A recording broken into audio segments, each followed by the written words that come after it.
जी अस्सलाम वालेकुम students. Test की डिस्कशन शुरू करते हैं। टेस्ट 7। अच्छा, ये सवाल था अनवर वाला। प्रॉफिट था 1100। यहाँ से हमारा सवाल शुरू होगा और सवाल में कह रहे हैं कि हम एक्रूअल अकाउंटिंग फॉलो करें। एक्रूअल अकाउंटिंग ये होती है कि पैसे आने पे सेल बुक नहीं होगी, जब आप चीज़ें बेचेंगे तब सेल बुक होगी। अब सेल है सवाल में 8 मिलियन। वो कहते हैं सेल में 8 मिलियन की सेल में, ये 8 मिलियन ऊपर वाला है, 8 मिलियन की सेल में 2 लाख की सेल पड़ी है जो कि कस्टमर से पैसे एडवांस में आ गए हैं और चीजें बिकनी है अगले साल। अब जरा सोच के बताओ, अगर पैसे इस साल आ जाएं और चीजें बिकनी हो अगले साल, तो क्या ये चीजें डिलीवर हो गई हैं कि मैं सेल बुक करूं? नहीं। तो ये मेरी सेल में नहीं जाना चाहिए था।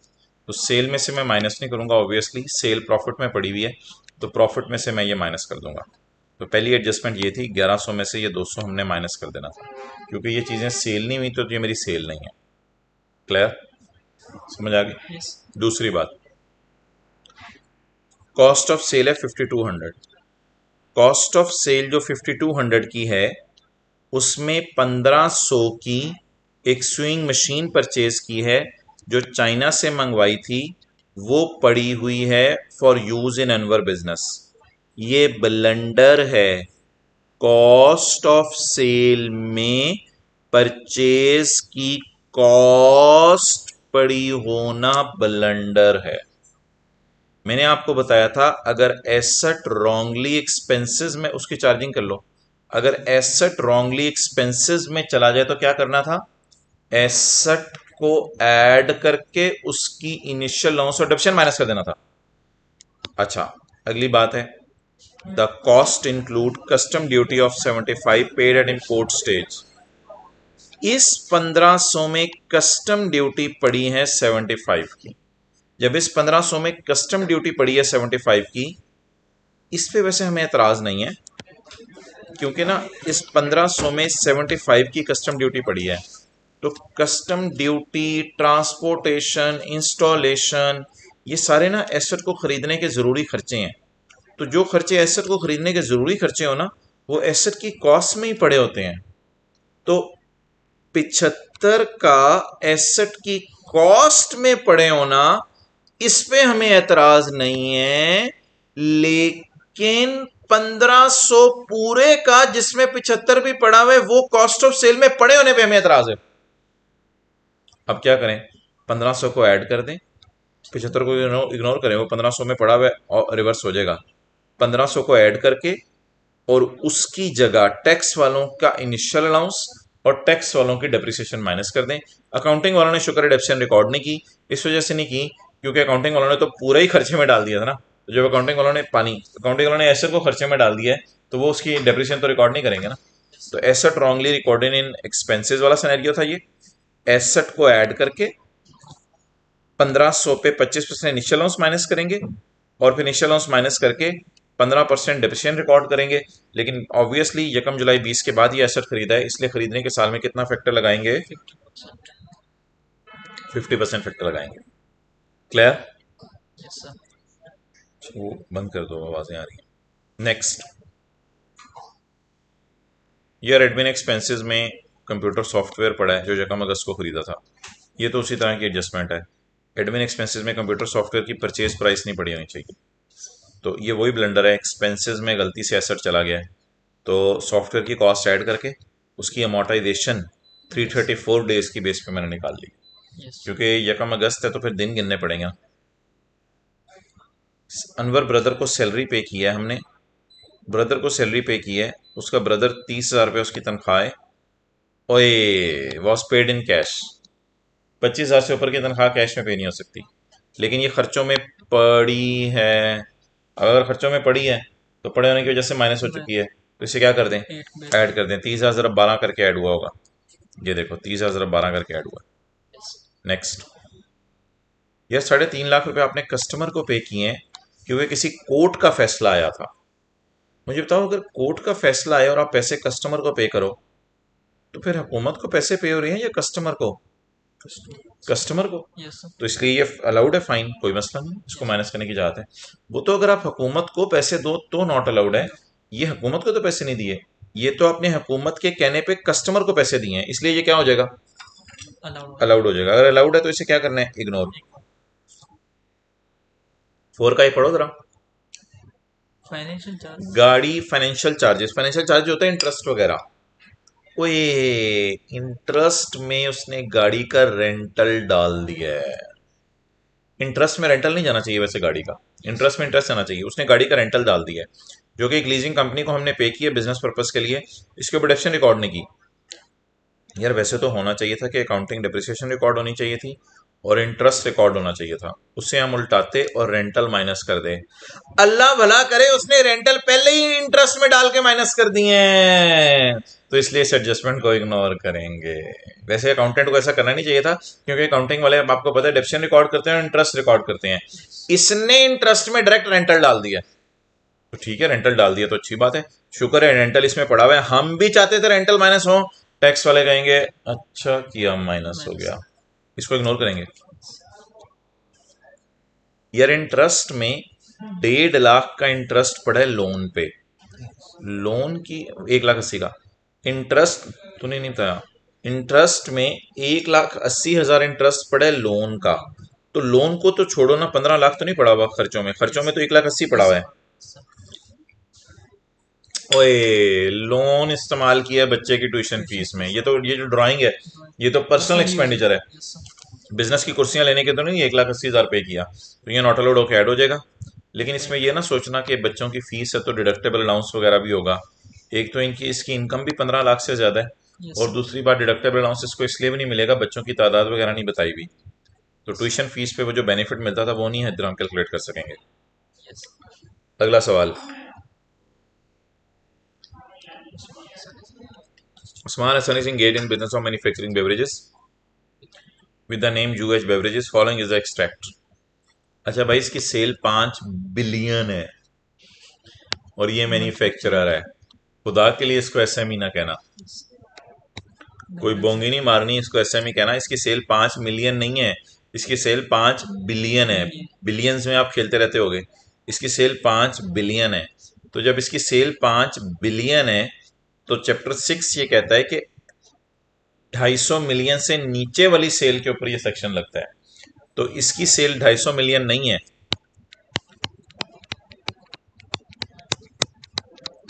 इसकी सेल है 5 बिलियन। और 250 मिलियन कितना होता है, 250 मिलियन ये होता है। इसकी 250 मिलियन सेल नहीं है, इसकी 5,000 मिलियन सेल है, 5,000 मिलियन सेल है इसकी। समझ आया? तो इसकी सेल ही इतनी ज्यादा है तो एसएमई हो ही नहीं सकती। आगे चलें।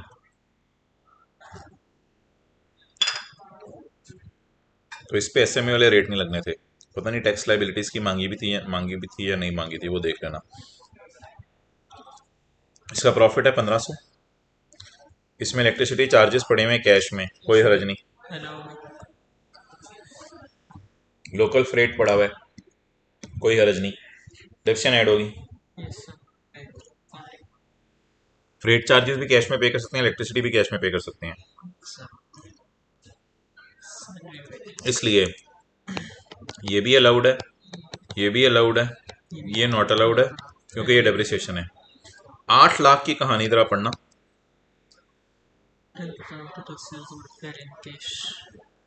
Of these, RSPs million were paid to daily wages employers charge supervisor. 10% of total salaries, total salaries कितनी है, 800, Yes, sir. टोटल सैलरीज हैं 800, इसको ना मैं 800 मिलियन कहूंगा। Yes, 800. टोटल सैलरीज हैं 800 million, 10% of total salaries were paid in cash, यानी 80 million की आपने किस में पे कर दी है, Cash में. It means 90% of salaries are paid in cheque. तो ये तो अलाउड है, इसकी डिस्कशन की मुझे जरूरत ही नहीं। यस मसला होगा अब इनका जो कैश में पे किए हैं 80 मिलियन वाली, ऑफ दीज का मतलब है इन्हीं 10% में से, 80 मिलियन ऑफ दीज, अब इसके आपने तोते तोते करने हैं। Of these 20 were paid to daily wages employees, जिनकी दिन की तनख्वाह 400 है। याद रखना, अगर किसी की दिन की तनख्वाह 400 है तो उसकी महीने की तनख्वाह 12,000 बनेगी। यस 12,000 पर मंथ कैश में देने में कोई हरज हरज नहीं है। 25,000 माना कि 80 मिलियन में 20 मिलियन आपने ऐसे मुलाजमीन को तनख्वाहें दी हैं जिनको आपने कैश में पेमेंट की है, लेकिन फिर भी ये अलाउड होगा, क्योंकि 80 मिलियन में 20 मिलियन आपने बहुत से लोगों को दिया है जिनको 401 दिन का दे रहे थे, तो महीने का 12,000 दे रहे थे, तो 12,000 कई लोगों को आपने साल में साल में दिया होगा 12,000, कि इतनी दफा साल में आपने 12,000 लोगों को दिया होगा कि वो टोटल 20 मिलियन बन गया होगा। लेकिन ये 20 मिलियन सारा का सारा अलाउड है, जी सर क्योंकि 25,000 से कम की सैलरी कैश में पे हो सकती है। यस सर 60 मिलियन आपने कॉन्ट्रैक्ट वर्कर्स को दिया है, उनको महीने का 35 दे रहे हैं, ये जुर्म है। ये जरा 25,000 से ज़्यादा कैश में अब हमें 35,000 को किसी चीज से मल्टीप्लाई करने की जरूरत नहीं है बबलू, क्योंकि 35,000 12 दफा एक एम्प्लॉय को दिया, और इतने ज्यादा एम्प्लॉयज को 35,000 दिया है कि उसका टोटल 60 मिलियन बन रहा है। यस तो इसलिए 35,000 जरा multiplied by number of employees वगैरह दिए नहीं हुए थे कि आप इसको कुछ कर सकते हैं, यस लेकिन इतने ज्यादा लोगों को 35,000 दिया कि 60 मिलियन उसका टोटल बन गया है। अब 60 मिलियन की तनख्वाहें आपने किस में पे की हैं? कैश में पे की नाटा कैश में। ये क्या हो जाएंगी? नाटा तो सोल्यूशन में आप देखो 60 मिलियन ऐड हो रहा था, और ये जो 20 मिलियन है ये इग्नोर हो रहा था। ये देखो, ये जो 20 मिलियन मैंने यहां लिखा नहीं, 20 मिलियन डैश और 60 मिलियन ऐड हो रहा था। बाकी सैलरीज के बारे में कुछ नहीं लिखा हुआ, अलाउड होंगी, एडवर्टाइजमेंट अलाउड होगी, इंश्योरेंस अलाउड होगी, रेंट रेट एंड टैक्सेस के बारे में नीचे कुछ लिखा हुआ है, एंटरटेनमेंट अलाउड होगी, ये प्रूव्ड फंड है, एज्यूम करेंगे इफेक्टिव अरेंजमेंट हुए में टैक्स काटने के अलाउड होगा, डेप्रिसिएशन नॉट अलाउड होगी, अमोर्टाइजेशन नॉट अलाउड होगी, फाइन नॉट अलाउड होगा, मिसलेनियस एक्सपेंसेस अलाउड होंगे। मिसलेनियस होती हैं जनरल खर्चे बिजनेस के, ये तो अलाउड होंगे। ये जो टैक्सेस है ना, टैक्सेस, इनमें 0.5 मिलियन, 0.5 मिलियन होता है 5 लाख, और अगर हम न्यूमेरिकल सॉल्व करें ना रुपीज इन थाउजेंड में, तो ये 500 होगा। Yes rent rates and taxes में 500 पड़ा है, जो कि आपने प्रोविंशियल गवर्नमेंट को पे किया है। आपका बेवरेजेस का बिजनेस है, जो पंजाब के सूबे में हर बंदे ने ये टैक्स देना होता है। तो भाईजान it is not income tax, yes it is provincial tax, ये कुछ सूबे की गवर्नमेंट को आप दे रहे हैं। तो जो टैक्स इनकम टैक्स के अलावा है वो अलाउड है, इस वजह से इसे आप इग्नोर करेंगे। गवर्नमेंट टैक्स अमोर्टाइजेशन आप माइनस कर देंगे और टैक्स वालों की डेप्रिसिएशन माइनस कर देंगे। Depreciation computed under income tax law का मतलब है टैक्स वालों की डेप्रिसिएशन। तो